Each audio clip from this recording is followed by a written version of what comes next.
All right, hello everyone, and welcome to our third episode of StarNotes, where we are Spark Notes, but not the kind you use for cheating. This is the kind where we tell you about all kinds of new franchises and extended franchises coming out. And today we are talking about Avatar: The Last Airbender. And so we have all of these lovely people here with me to talk about it. So I am Olivia. I am the assistant opinion editor here at Star, and Joe, if you want to go, you can go around. Yeah. I am Joseph Howerton. I'm the video section editor. My name is Denver Starzinski. I'm one of the newer videographers. I'm Anastasia Monica. I am a copy editor, and I go by they, them pronouns. Awesome. So I don't know the first thing about this franchise. The first and only thing that I will knowledgeably say is that there is a big, white, fluffy bison, Mm-hmm. whose name is Appa. Yep. And Two for two so far. 2 for 2, and I like him. Yes. That's it. That is the biggest thing. That is the correct opinion. Yes. Everyone, Great. Appa and Momo are the only non-controversial things about the Avatar franchise. Yeah, even Fair. Iroh's a bit controversial. Yeah, I remember June. But That's not even what I Yeah. was thinking about, but that's funny. So to start things off, all I will say is all you need to know is that everything changed when the Fire Nation attacked. There'll be a few people that get that. I'm angry I didn't think of that one. That is honestly. pretty good. But I guess to give a general summary of what the show is about, it takes place within this world where bending the four elements, water, earth, fire, air. It's a thing. There are benders, there are non-benders, and there is one person in this world who is capable of bending all four elements. That guy is the Avatar. 100 years ago, the Avatar disappeared. 100 years later, the Fire Nation has taken over pretty much most of the world, left the entire world very war-torn. And the show itself, Avatar: The Last Airbender, which aired back in 2005, it tells the story of the new Avatar. He is an airbender named Aang. He's a kid. And it's pretty much, the show takes place over the course of the year of Aang and his friends, and it's his journey trying to master all four elements within the span of the year before the Fire Nation can fully take over the world. Okay, so the first question that I have, so you have to learn all four of them, or do you just know all four of them? So it varies depending on who you are. Like Denver said, some people are benders. It's kind of like this natural thing for them, kind of like breathing.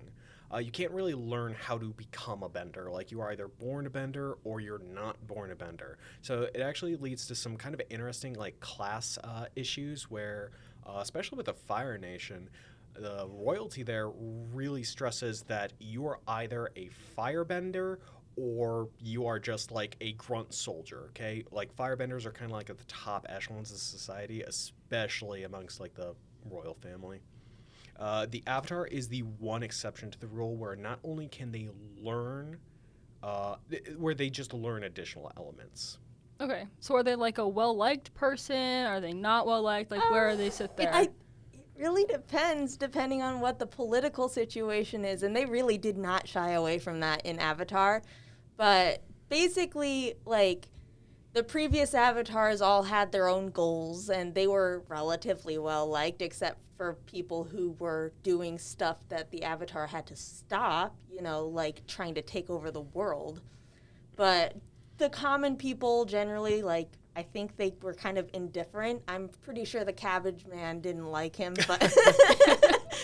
He was the Cabbage Man Menace. is J. Jonah Jameson of Avatar. The Avatar is a menace. But no, he actually has a reason. Oh, no. It's Legit. a very legit reason. It's worth noting that the Cabbage Man is a recurring joke in the show, and the joke is that the Avatar always destroys his cabbage stand.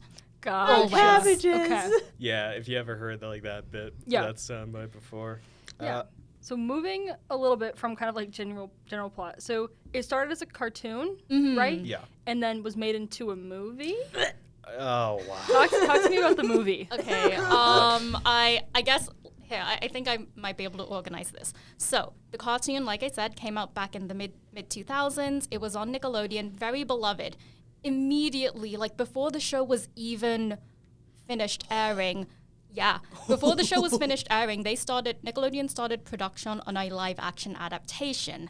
That movie came out, I think, 2009, 2010. It was directed by M. Night Shyamalan, and it is most infamous for being a live-action movie of this beloved franchise, this beloved Asian culture-inspired franchise, but it starred a primarily main cast of white people. So that's what it's mostly infamous for. So It the was so bending was wha- shameful. Yeah, it was so white that like light just bounced off. Can I also say, the M. Night Shyamalan movie was my introduction to Avatar. No. That was the What? first. I was like I'm 9 so years sorry. old. I was like, you like so the sorry. series then? because I watched the actual series like 5 years later. Because I saw it like cropping up on Instagram a lot, and then I was like, I should watch that. And my sister and I watched the first 2 seasons together, and that's why I like it. To kind of boil it down, essentially the reason why that adaptation is so hated, not just for the whitewashing, but the original cartoon, it's full of life, it's full of humor, it's full of these really good morals. You can't fit that into like a 90-minute movie and do it effectively. Also, it was boring. The movie was so Why boring. was it boring? They just sucked all the humor out of it. The only time it was interesting is when it was doing something insultingly bad, like the earth bending. Okay, so for example, they really don't shy away in the show. Like with the animation, they really show the power some of these benders have. Like a single bender is able to literally like change the landscape around them. And in the show, there was a group of 5 benders which could just deadlift a tank. Yeah, they just launched a tank. Yeah, I don't mean like a little baby tank. No. Full-on scale tank was thrown like a good like 50, 100 yards. Okay. So what with all the inspiration that they have in the show, what do they do in the live-action movie when they have 5 benders that are going to like break free from like a prison camp against the fire? They throw one little rock. They all stomp on the ground, launch a single rock, then go. No, hang on. It was not a launch. It was gently floating across the screen. 5 benders, 1 rock. It like, and then just crumbled in front of the enemy, and that was it. Shameful. Shameful. Mm-hmm. The special effects were not that good. In fact, I'm really hard pressed to think of a good moment in that movie that looked good. I've Maybe seen the koi fish. TikToks with better. There was only one redeeming factor about that movie, and it's anything that Dev Patel did. Dev Patel played Zuko in that Who's that? movie. Yeah. Zuko is kind of he's like the Antagonist. Antagonist. He kind of becomes a second protagonist in the later half of the show, but he is a very beloved, essentially he's a very beloved character within the franchise. To my knowledge, it's acknowledged that he has one of the best redemption arcs in general. He's the baseline everyone wants to be. Like, no one wants to be a Kylo Ren. Everyone wants to be a Zuko. Right. He's the personification of 16-year-old angst. Pretty much. And the actor Dev Patel, he did the best with what he was given. He was also one of the only actors of color in the movie. Not the correct race, unfortunately, but he's well known for being the only redeeming factor in that movie, but that movie also apparently is the reason why he doesn't do blockbusters anymore. Poor guy. Man. It kind of shows with Zuko's character that even with just a dog water movie, that he's still one of the good things in it. Him and Iroh, which for context, Iroh is his uncle that's kind of trying to lead him like on a better path, like one that he can be proud of. He's a reformed war criminal. Yes. That's worth noting, yes. Yeah. Okay. Yeah. That's why he's controversial. Yeah, Iroh Okay. was a war criminal. We can't shy away from that. But he's also cool. He's such a. You want an Uncle Iroh in your life. He is. You want a reformed war criminal? Yes, I do. We should actually. Has We should really actually- good advice. We should give context for this, is that, like you said, he's your reformed war criminal uncle, but he's actually gone through a lot more spirituality. He is trying to get his life back together and actually make up for a lot of the wrongs that he did. And it's worth noting that one of the plot points in the show, I don't think this is a spoiler, but his background is that he was a dedicated general in the war until his son died because of the war. In what war? The 100-year war, that is basically the Fire Nation trying to take over the world is what it is.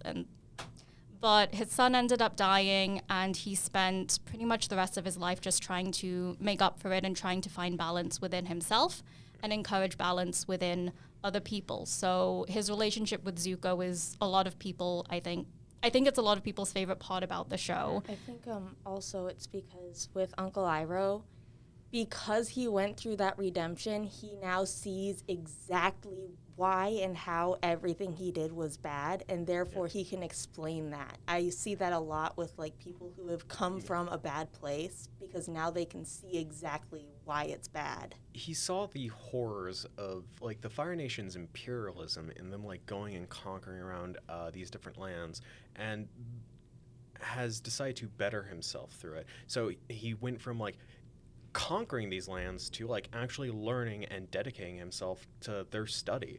He's actually developed his own kind of like bending techniques based off these other cultures, one that's entirely unique to him, only because he decided to like sit down and like learn from these cultures, and he tries to impart like these messages.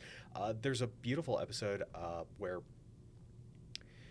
he is teaching like Zuko this technique, and Zuko goes, "Wait, this sounds like Avatar stuff. Why are you telling me this? Like, I'm no Avatar." Well, because in order to like find like balance within, you need to find balance like within like everyone else. This is a kids show, by the way. Oh yeah, and Nickelodeon. This is a Nickelodeon show, yeah. Really? Yeah, a Yes. Nickelodeon animated show. How did I miss that? Like I would have I was a kid when that would have been coming out. That's Yeah. crazy. yeah, it's one of those great shows that is able to balance like action adventure with serious topics like imperialism And genocide. Yeah, we went for it at the same time. Why did we get excited about genocide? Yeah. Because so few something places in. like really tackle it and say like, this is what it looks like after. Yeah. And they did it in a very kid-friendly, as kid-friendly as genocide It was a good. gets. It's a good introduction for someone who is not familiar with the concept at all. And also Yeah. introductions to revolutions via Katara, our fave. I love her. I have the necklace.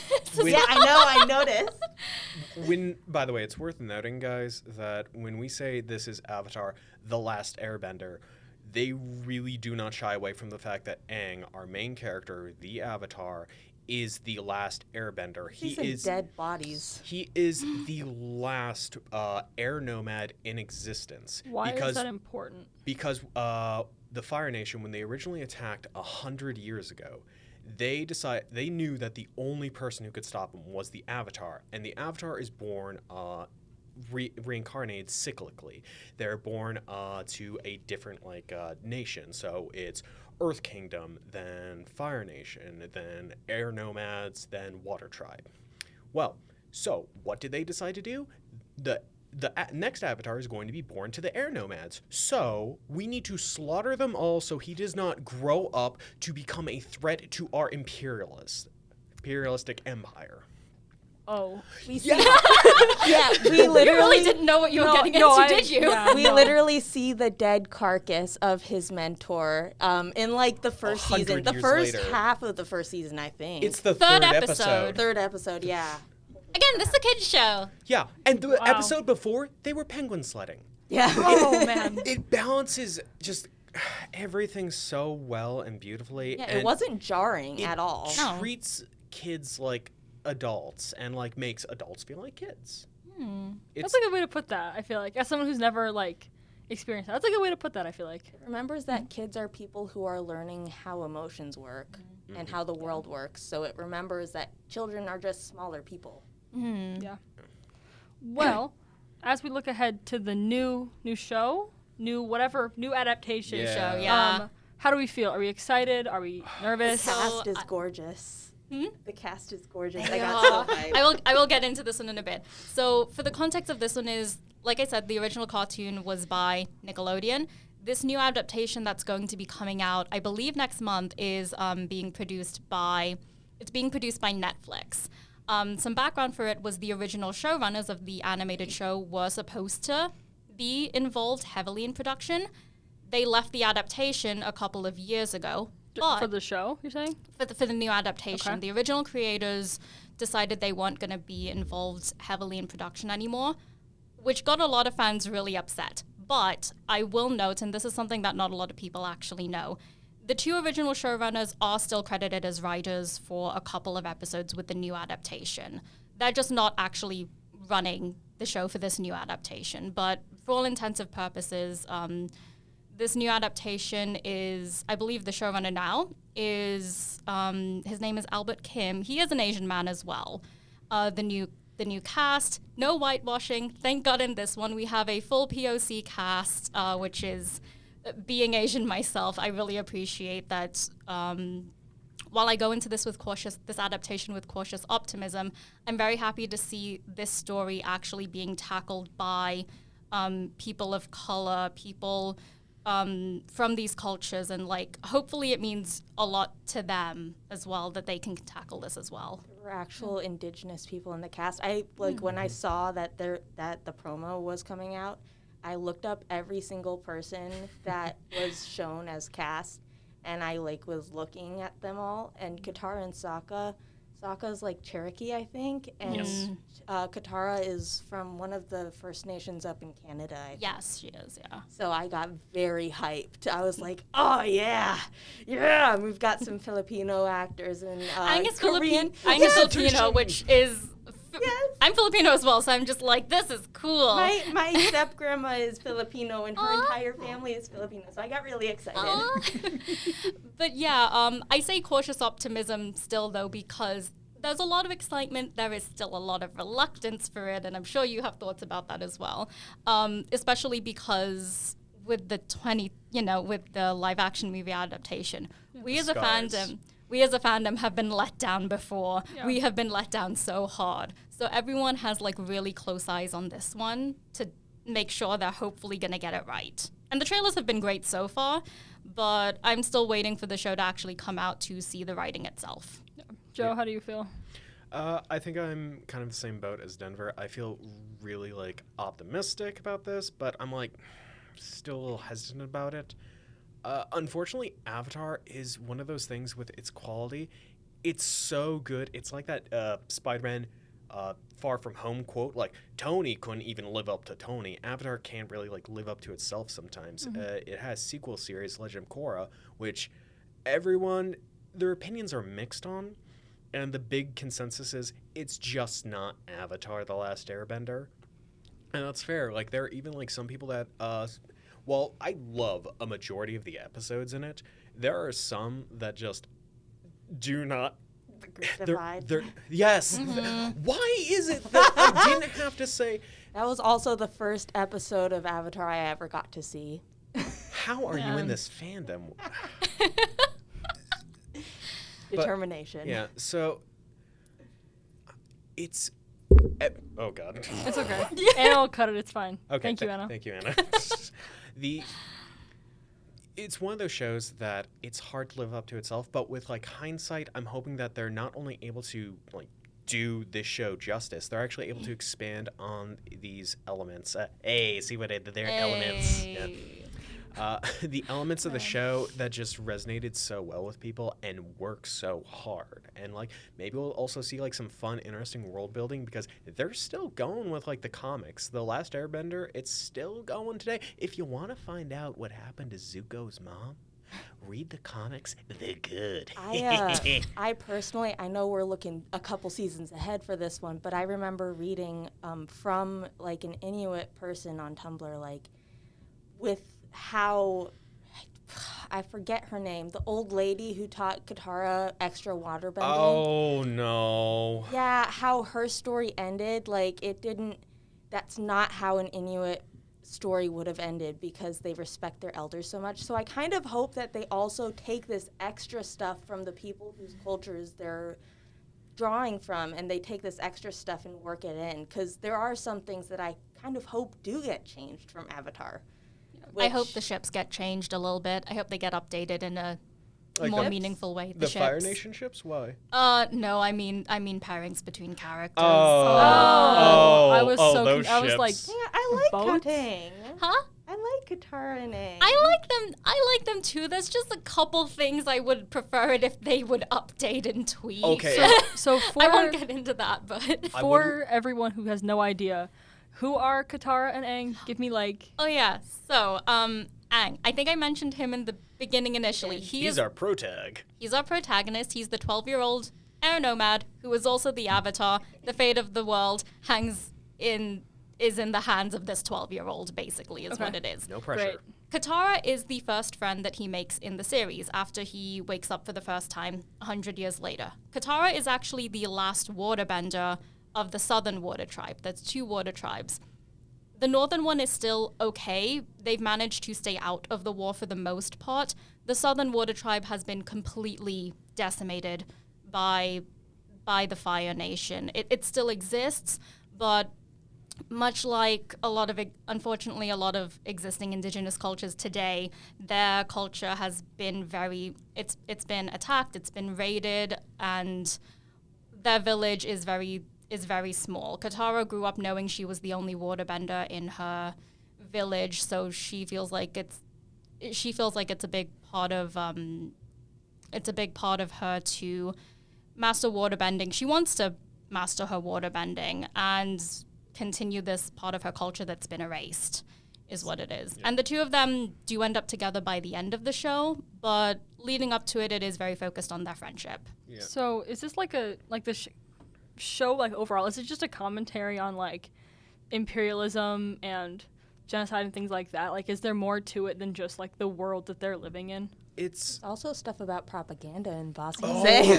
yeah, not just Ba Sing Se, but in the Fire Nation too. We see a lot of kind of indoctrination, not just from the bad guys, but from like what's supposed to be the characters' allies, or at the very least neutral parties.